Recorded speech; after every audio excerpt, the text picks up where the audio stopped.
Hello and good morning to everyone. तो आज का हमारा जो टॉपिक है that is bubble chamber. Same हम लोग क्या है अभी तक रेडिएशन डिटेक्टर्स के बारे में बात करते हुए आ रहे हैं, उसी के एक्सटेंशन में नेक्स्ट जो चैम्बर है या रेडिएशन डिटेक्टर्स है दैट इज़ बबल चैम्बर। हमारा लास्ट रेडिएशन डिटेक्टर था that was Wilson cloud chamber या क्लाउड चैम्बर भी उसको हम लोग बोलते हैं। अब उसी के आगे हम लोग आज बात कर रहे हैं बबल चैम्बर के बारे में। तो अगर हम लोग इसके लिटरल मीनिंग के बारे में बात करें या नाम देखें, bubble and chamber. Chamber obviously हम लोगों ने स्टार्टिंग में जब गैस डिटेक्टर्स के बारे में देखा था तो एक हमारे पास एक चैम्बर था, एक सिलेंडर था, मेटालिक सिलेंडर था, उसके अंदर गैस फिल थी एंड इंसिडेंट रेडिएशन आ रहा था, उस गैस के साथ इंटरैक्ट कर रहा था एंड रिजल्टेंट में हमको पल्स मिल रही थी आउटपुट सर्किट में। तो उसी तरह यहाँ पर बबल चैम्बर है तो it must have to do with something that is bubble. Bubble से कुछ रिलेटेड है एंड बबल किसी एक पर्टिकुलर चैम्बर में बन रहे होंगे। तो ये चीज़ें सारी कैसे होती है हम लोग आगे देखते हैं। तो क्लाउड चैम्बर क्या है, लास्ट में जो हम लोगों ने पढ़ा वो एनर्जेटिक पार्टिकल्स को डिटेक्ट करने के लिए सूटेबल नहीं था। क्यों? क्योंकि जब वो जो एनर्जेटिक पार्टिकल जो है वो इंटरैक्ट करते हैं तो वो कंप्लीटली क्लाउड चैम्बर में हम उनको ऑब्जर्व नहीं कर सकते हैं या वो कंप्लीटली ऑब्जर्व नहीं किए जा सकते हैं किसमें, क्लाउड चैम्बर में। बट बबल चैम्बर की अगर बात करें तो ग्लेजर ने 1952 में उसको इन्वेंट किया था, जो कि दो चीज़ों को कंबाइन करता है। किसको? Precise track and high stopping power of emulsions with easy scanning of cloud chamber photographs. तो ये तीनों चीज़ें उसमें आसानी से आ जाती हैं बबल चैम्बर में, जो कि क्लाउड चैम्बर में नहीं थी। फिर बात करें कि इसी में कि जो विजिबल ट्रैक जो आता है, अब ऑब्वियसली हम लोगों ने क्लाउड चैम्बर में देखा था कि जब भी वो पार्टिकल जो है रेडिएशन पार्टिकल है वो ट्रैवर्स करता है क्लाउड फॉर्मेशन के अंदर तो उसका ट्रैक रह जाता है, ड्रॉपलेट फॉर्मेशन होता है। यहाँ पर जो विजिबल ट्रैक्स है वो कैसे बनते हैं और क्या होता है वहाँ पर एग्जैक्टली वो देखते हैं। अब नॉर्मल एटमॉस्फेरिक प्रेशर में लिक्विड जो है, ऑब्वियसली लिक्विड कब बॉईल करता है उसके नॉर्मल बॉइलिंग पॉइंट पे, और जब बॉईल हो जाता है तो वहाँ पर लास्ट में बबल्स फॉर्मेशन होता है या बबल्स बाहर निकलते हैं। बट अगर मान लो कि लिक्विड जो है हाई प्रेशर में ऐसे टेम्परेचर पर हीट किया गया जो उसके नॉर्मल बॉइलिंग पॉइंट से ज़्यादा है और साथों साथ प्रेशर एकदम से रिलीज़ किया गया, तो वो जो लिक्विड है वो एक सुपर सैचुरेटेड स्टेट में चला जाएगा। सुपर सैचुरेटेड स्टेट मतलब उसका जो टेम्परेचर है उसके नॉर्मल बॉइलिंग पॉइंट से क्या है ऊपर जाएगा for finite interval of time, but उस लिक्विड में कोई भी डिस्कंटिन्यूटी नहीं आएगी। तो अगर हम बोलें कि कोई भी आयनाइजिंग रेडिएशन है वो किसी एक लिक्विड के थ्रू पास होता है कुछ मिली सेकेंड्स के लिए, जब उसका प्रेशर रिलीज किया जाता है तो string of ions that means एक लाइन बनती है माइक्रोस्कोपिक बहुत छोटे साइज की। कहाँ बनती है? In the track of ionising particle, जो कि एक न्यूक्लियाई या कंडेंसेशन सेंटर की तरह एक्ट करते हैं for the formation of bubbles.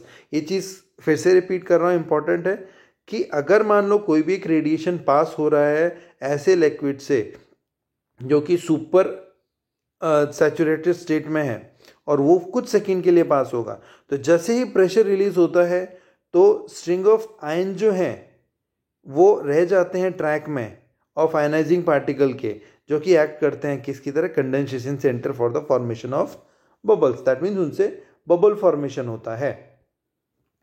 तो जो वेपर बबल्स जो हैं, जो बबल फॉर्मेशन जो हुआ वो बहुत ज़्यादा छोटे होते हैं, बट क्या है बहुत रैपिडली ग्लो करते हैं साइज में और विजिबल रेंज में आ जाते हैं अप्रॉक्सीमेटली 10 to 100 माइक्रोसेकेंड्स में, और उनको हम लोग आसानी से फोटोग्राफ कर सकते हैं एक शॉर्ट ड्यूरेशन फ्लैश के साथ, इससे पहले कि वो बहुत बड़े साइज में बन जाएं। अगर मान लो कि हमको एक रिकॉर्ड ऑफ पाथ मिला, ठीक है, तो इस तरह से हमको एक पाथ जो है पाथ का रिकॉर्ड मिल जाएगा कि लिक्विड में एक पार्टिकल मूव कर रहा है या ट्रैवल कर रहा है। अगर मान लो चैम्बर है तो चैम्बर क्या है? रीसेट कैसे किया जाता है कि ओरिजिनल प्रेशर उस पर अप्लाई कर देते हैं। पहले प्रेशर था, रिलीज किया, हमको ट्रैक मिला, एंड देन फिर दोबारा क्या किया, चैम्बर को रीसेट किया। कैसे? उसको ओरिजिनल प्रेशर पे लेके आ गए। तो हम बोल सकते हैं किसी भी एक बबल चैम्बर में एक वेपर बबल बनता है एक सुपर हीटेड लिक्विड में, बट क्लाउड चैम्बर में क्या हो गया, लिक्विड ड्रॉप बनता है सुपर सैचुरेटेड वेपर में। तो दोनों में बेसिक डिफरेंस क्या हो गया, यहाँ पर बबल चैम्बर में बबल फॉर्मेशन हो रहा है सुपर हीटेड लिक्विड में, और क्लाउड चैम्बर में लिक्विड ड्रॉप फॉर्मेशन हो रहा है सुपर सैचुरेटेड वेपर में। वहाँ पर लिक्विड बबल फॉर्मेशन, यहाँ liquid but vapour formation. Basic difference बस इतना सही है।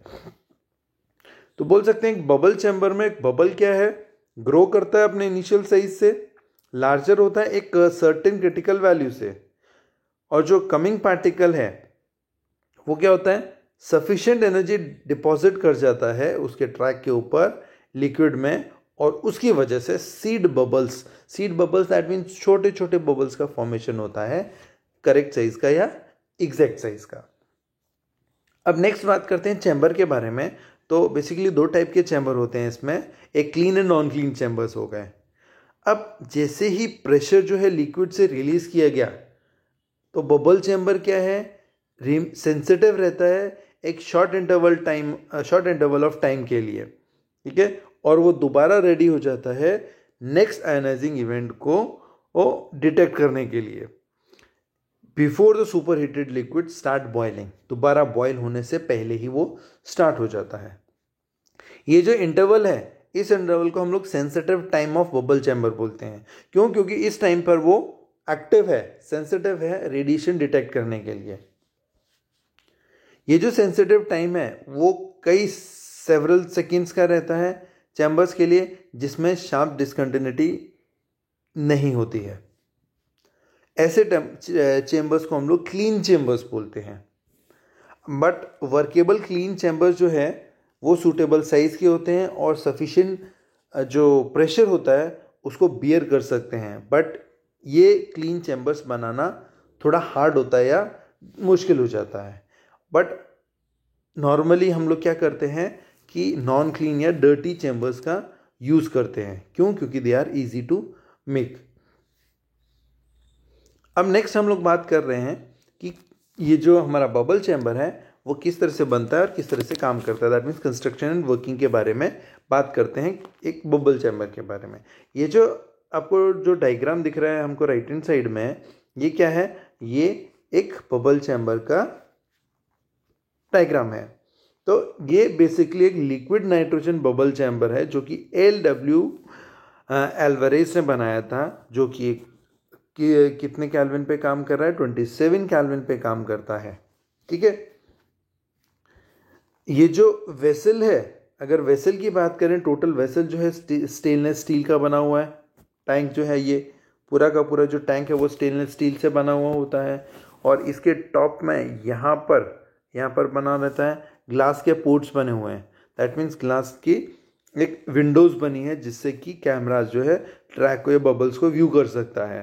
फिर एक क्या होता है, थिक ग्लास जो है भरी हुई होती है किससे, लिक्विड नाइट्रोजन से, ठीक है। तो यहाँ पर ये जो दिख रहा है ये पूरी की पूरी जो है वो लिक्विड नाइट्रोजन से भरा हुआ है, और ये क्या है, किससे कनेक्टेड है, टोटल। और यहाँ पर ये जो अंदर दिख रहा है ये भी लिक्विड नाइट्रोजन है, तो यहाँ पर भी लिक्विड नाइट्रोजन है, और ये सारी चीज़ें किससे कनेक्टेड रहती है, एक एक्सपेंशन प्रेशर सिस्टम से। तो ये जो चीज़ दिख रही है यहाँ पर, ये वाली चीज़ जो है ये एक्सपेंशन प्रेशर सिस्टम है। अब चेम्बर को कांस्टेंट टेम्परेचर पर मेंटेन करने के लिए पूरे के पूरे जो चेम्बर को लिक्विड नाइट्रोजन से शील्ड किया जाता है। ये जो दिख रहा है ये पूरा का पूरा शील्डिंग है, ये पूरा यहाँ से लेके यहाँ तक ये टोटल पूरी की पूरी शील्डिंग है लिक्विड नाइट्रोजन की, ताकि चेम्बर को एक पर्टिकुलर कांस्टेंट टेम्परेचर पर हम लोग मेंटेन करके रखें, ठीक है। अब नेक्स्ट अगर हम आगे बात करें तो यहाँ पर अगर हम लोग देखें कि यहाँ पर अगेन होता क्या है कि एक बीम ऑफ आयनाइजिंग पार्टिकल्स, यहाँ से एक विंडो W है, यहाँ से एंटर करती है beam of high energy ionising particle, ठीक है। फिर क्या हुआ, ये एक्सपेंशन आउटलेट से सडन रिलीज ऑफ प्रेशर किया, ठीक है, और उसके बाद एक लाइट फ्लैश इंसिडेंट करवाई। जैसे ही लाइट फ्लैश इंसिडेंट करवाई तो लाइट फ्लैश इंसिडेंट करवाने के बाद ये जो कैमरा है, ये कैमरा क्या है, एक स्पेक्ट्रोस्कोपिक व्यू लेता है ऊपर से स्टीरियोस्कोपिक व्यू लेता है चैम्बर का, ठीक है।